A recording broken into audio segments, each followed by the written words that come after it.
So I think I've decided to delete YouTube analytics from my phone. And in this video, I'm going to explain why you should too.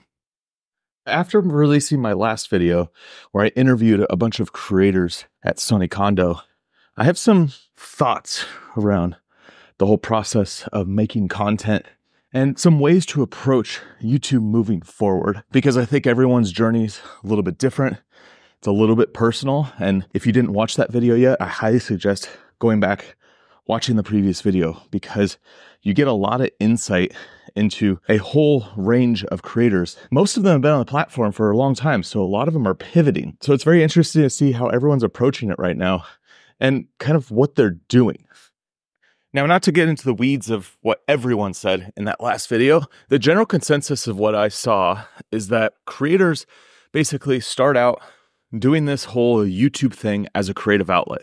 Like, it's fun, it's something enjoyable, like they want to make something, and YouTube's a great way to be able to do that, especially if you're into making videos. However, what happens is there's a switch. So it goes from being creative to becoming a business. Once the money starts coming in and creators start realizing like you can make this a business and you can turn your passion into a career, well, that's where a lot of creators turn it into focusing on business and really going headfirst into making YouTube a full business. But what happens is once you go down that path for too long, you start realizing like you lost the passion for it, or the creativity is just not the same, because now you have to chase the different ways to make money because this has become a full-time career. And so what I'm seeing happen with a lot of creators is now they're looking for that creative outlet again. So whether that is changing the way they're approaching their channel now, or it's starting a completely new channel, or just trying something different that's not the business, which is the main channel. And so I find this super interesting. It's like they start creative, the pendulum swings way in the other direction, going into a business. And now a lot of creators, the pendulum's swinging back where they want to be more creative. And the reason that it's so individual is that every creator is in a different part of life. Some creators have no responsibilities and they can make big pivots and changes, whereas other creators maybe have a family, maybe have more responsibility. Maybe they have a crew now and they have people working under them and they have a studio. So now their responsibilities go up. The amount of money they have to make per month goes up. And that changes things, because now you have to focus on making sure that there's enough money coming in to keep this whole thing going, because it becomes a business. We can't just make videos for free if this is the only thing we're doing. And making videos on this platform can get really time consuming and basically become everything that you do. And if there's no money being generated from that, well, it's not going to be sustainable unless you are financially independent and then you're doing this for fun. So that's why I say everyone's journey is a little bit different. Everyone's in a different space, and ultimately each creator has different goals, which is why you see such a change in what creators are doing and how they're approaching the platform. By the way, it's like 6 a.m. and it is hot. We are having a heat wave here in LA right now. It was 108 yesterday, right where I'm at. But you're wondering how all of this ties into deleting my YouTube analytics, and ultimately what's the point of this video?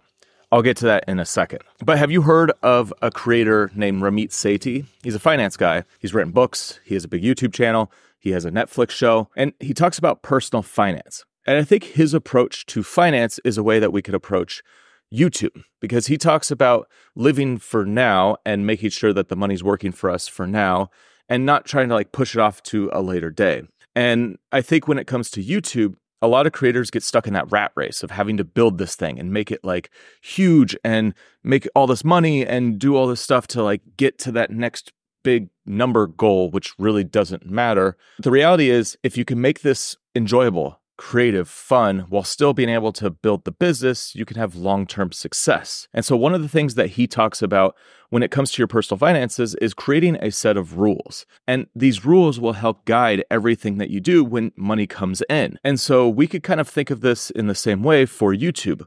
We could approach YouTube and have a set of rules of how we post content, make content, how we upload, what our schedule is, everything like that, so that we could get out of our head of always paying attention to the analytics and the algorithm and really make bigger decisions over a period of time that end up swaying the channel one way or another. And I think this is super important, because as creators, we get stuck in the weeds too much and we're looking at how every video performs when the reality is it's all about posting a lot of videos over a long period of time and eventually figure out how everything works and your channel will just continue to grow.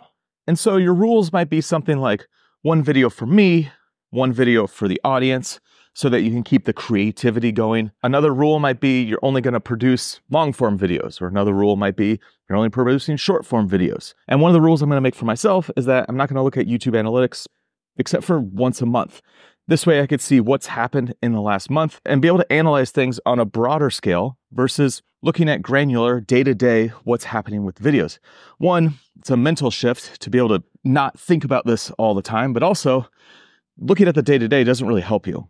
Honestly, like changing thumbnails and this and that for my channel hasn't been a huge change. Now, I'm not saying it doesn't work, but focusing on everything so granular just puts the attention in the wrong place. I'd rather be making videos, focusing on making new content, and then shutting off this whole thing and doing other stuff so that I can have a balance of making videos that I enjoy making and also just enjoy my life and not just having 100% of my focus be on how do I get more views or how do I get this much more click-through rate or how is my video performing compared to my other videos. Like I don't need to be thinking about that all the time. So one of my rules is delete all this off my phone and only look at it once a month. And I think a lot of you could benefit from doing the same and really putting your time and effort into actually just making more videos, coming up with ideas and playing around with the process of actually creating.